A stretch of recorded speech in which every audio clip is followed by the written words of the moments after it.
Hey guys, welcome back to Shivam classes. अब हम जो क्लास 10th की जो साइंस के एनसीईआरटी सॉल्यूशन जो देख रहे थे, हम इस सीरीज के अंदर क्या करते हैं, हर एक क्वेश्चन को जो आपके क्लास 10th की जो साइंस है चैप्टर लेते हैं, उसका एक एक क्वेश्चन जो है बिल्कुल डिटेल में डिस्कस करते हैं।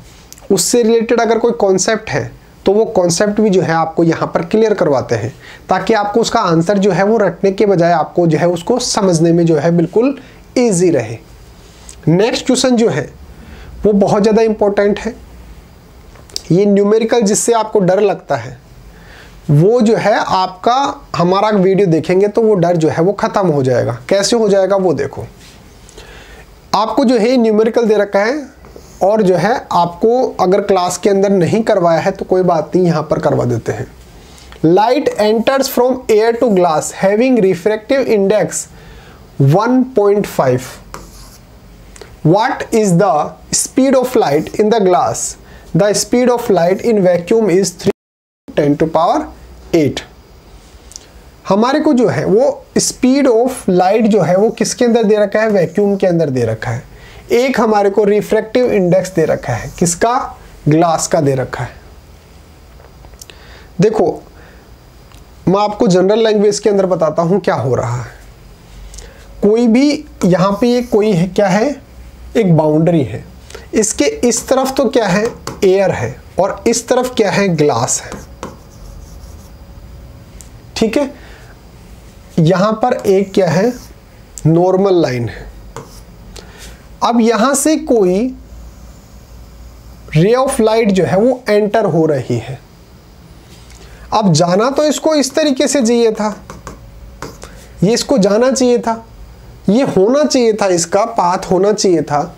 लेकिन हमने पढ़ा था कि जब कोई रे ऑफ लाइट जो है वो एयर से, यानी कि रेयर जो मीडियम होता है उससे अगर डेंसर मीडियम के अंदर अगर एंटर करती है तो उसकी स्पीड जो है वो डिक्रीज हो जाती है।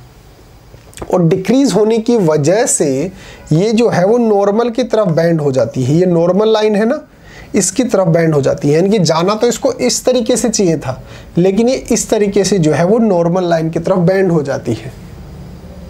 अब हमारे को ये बताना है कि ये जो बैंड हुआ है उस वजह से, यानी कि ये रेयर जो मीडियम है वो डेंसर मीडियम के अंदर जब एंटर कर रहा है तो इसकी स्पीड स्लो हुई होगी।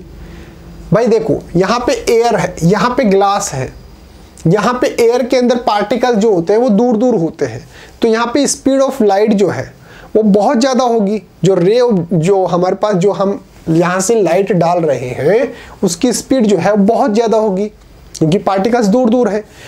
जो ग्लास है, कांच जो है, उसके अंदर पार्टिकल्स पास पास होंगे, तो वहाँ पर स्पीड जो है लाइट की वो डिक्रीज हो जाएगी। तो हमारे को वैक्यूम के अंदर जो स्पीड दे रखा है, ये क्या है, ये वैक्यूम के अंदर हमारे को स्पीड दे रखा है। वैक्यूम का मतलब हमारे को एयर के अंदर जो है वो स्पीड दे रखा है, ऐसे याद रख लो आप। तो हमारे को ये पता होना चाहिए कि हमारे पास जो ग्लास के अंदर जो स्पीड ऑफ लाइट आएगी ये इससे तो कम आएगी। तो अगर ऑब्जेक्टिव क्वेश्चन हो तो इससे जो अगर जो मान लो कि भाई 3 ऑप्शन जो है वो इससे ज़्यादा है, एक ऑप्शन ऐसा है जो इससे कम है, तो वो टिक कर दो अगर आपको आंसर नहीं आता है तो। अब वो कैसे आता है मैं आपको बताता हूँ। मैंने कॉन्सेप्ट तो आपको बता ही दिया। भाई एयर से ग्लास के अंदर जा रहा है तो स्पीड तो कम होगी उसकी, क्योंकि एयर जो है वो क्या है, एक रेयर मीडियम है, और जो हमारे पास ग्लास है वो क्या है, एक डेंसर मीडियम है। तो रेयर मीडियम से अगर डेंसर मीडियम के अंदर जा रहा है तो उसकी स्पीड तो ऑब्वियस सी बात है कम होगी। अब कितनी क्या कम होगी वो हमारे को बताना है। अब उसका रिफ्रैक्टिव इंडेक्स हमारे को दे रखा है। अब आपको एक फॉर्मूला बताता हूं। रिफ्रैक्टिव इंडेक्स जो होता है,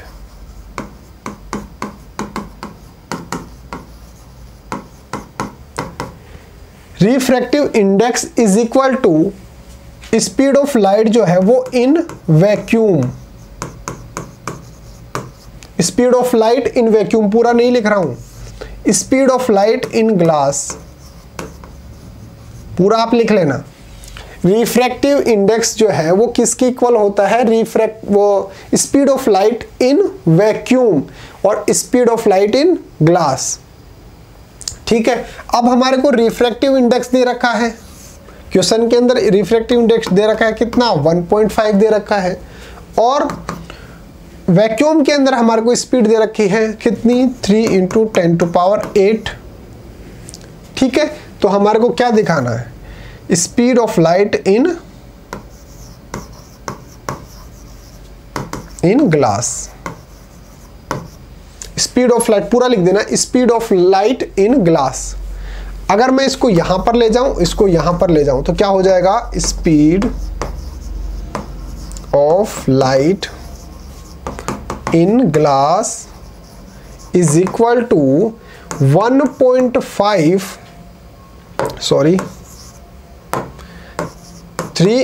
10⁸ अपॉन 1.5। यहां तक की बात समझ में आती है, ठीक है। इस पॉइंट को हटा के और मैं यहाँ पे 10 लिख सकता हूँ, और ये कितना हो जाएगा 15, तो ये कितना हो जाएगा, ये हो जाएगा 30। इसको काट दो 2, तो हमारे पास क्या आ जाएगा, 2 × 10⁸।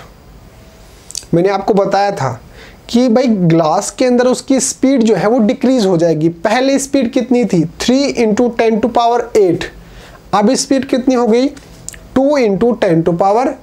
तो स्पीड जो है वो डिक्रीज हो गई, ठीक है। चलो आंसर कैसे लिखना है, सबसे पहले तो आप इसका स्क्रीनशॉट ले लो। देखो गिवन हमारे को क्या दे रखा है, refracted index of glass. Refractive index जो है वो ग्लास का हमारे को दे रखा है कितना, 1.5 दे रखा है।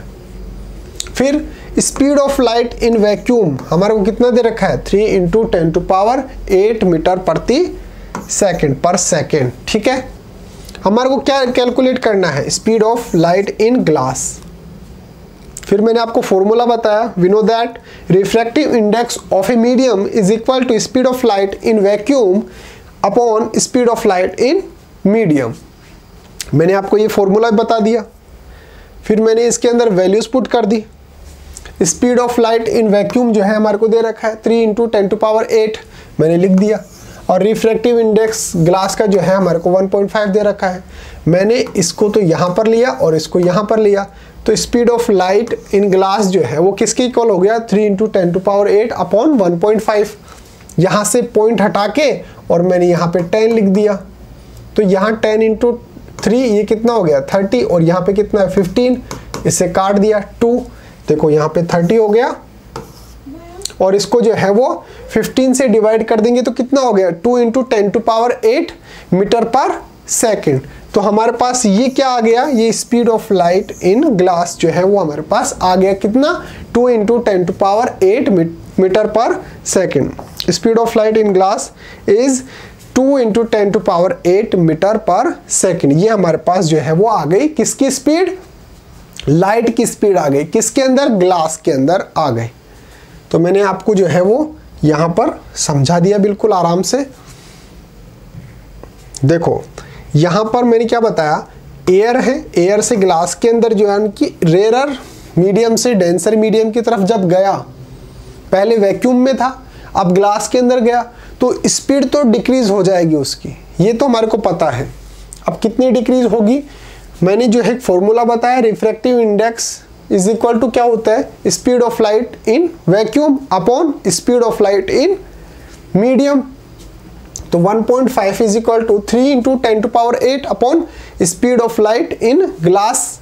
तो speed of light in glass, इसको यहाँ पर लेके जाएंगे, इसको यहाँ नीचे ले जाएंगे, तो speed of light in glass is equal to 3 × 10⁸ upon 1.5, और जब मैं कैलकुलेशन करूँगा तो 2 × 10⁸ मीटर पर सेकंड जो है वो किसकी स्पीड हो जाएगी, लाइट की स्पीड हो जाएगी, किसके अंदर, ग्लास मीडियम के अंदर। तो इस तरीके से हम इसको कैलकुलेट कर सकते हैं। उम्मीद है आपको समझ में आया होगा। एक आपके लिए स्पेशल अनाउंसमेंट है कि अगर आपको अपनी क्लास का कंप्लीट स्टडी मटेरियल चाहिए, जैसे notes, videos, model paper, NCERT solutions, MCQ test, previous year की पेपर, ये सब कुछ चाहिए और वो भी बिल्कुल फ्री के अंदर, तो अभी प्ले स्टोर पे जाइए और शिव ओम क्लासेस नाम से हमारी जो ऐप है वो ऐप आप डाउनलोड कर लीजिए। इस ऐप के अंदर आपको सब कुछ फ्री के अंदर मिल जाएगा। एक काम और कर सकते हो, मेरा व्हाट्सअप नंबर जो है वो भी आप नोट डाउन कर सकते हो। 8696608541 ये मेरा व्हाट्सअप नंबर है। आप मेरे को व्हाट्सअप पे मैसेज करके अगर कोई डाउट आता है तो आप उसको रिजोल्व करवा सकते हो, या फिर अगर आप मान लो जैसे नोट्स वगैरह चाहिए हो आपको अपनी क्लास के, तो भी आप मेरे को डायरेक्ट मैसेज कर सकते हो। मैं आपको PDF फॉर्मेट के अंदर जो आपकी क्लास के नोट्स हैं वो भेज दूंगा बिल्कुल फ्री ऑफ कॉस्ट। तो ये मेरा व्हाट्सअप नंबर है, ये भी आप अपने मोबाइल के अंदर सेव कर लीजिए। उम्मीद है आपको इसका आंसर जो है वो समझ में आया होगा। आपको सिर्फ ये फॉर्मूला याद रखना है, उसके अंदर वैल्यूज पुट करनी है, बिल्कुल इजी है। Refractive index of glass is equal to speed of light in vacuum upon speed of light in glass. तो यहाँ से वैल्यूज पुट करके और हमारे पास जो है वो फाइनल आंसर आ जाएगा। अगर वीडियो अच्छा लगा है, समझ में आया है, तो वीडियो को लाइक कर देना, वीडियो को शेयर कर देना। ओके गाइज, मिलते हैं अगले टॉपिक के साथ, तब तक बने रहिए शिव ओम क्लासेस के ऑनलाइन प्लेटफॉर्म के साथ। Thank you so much.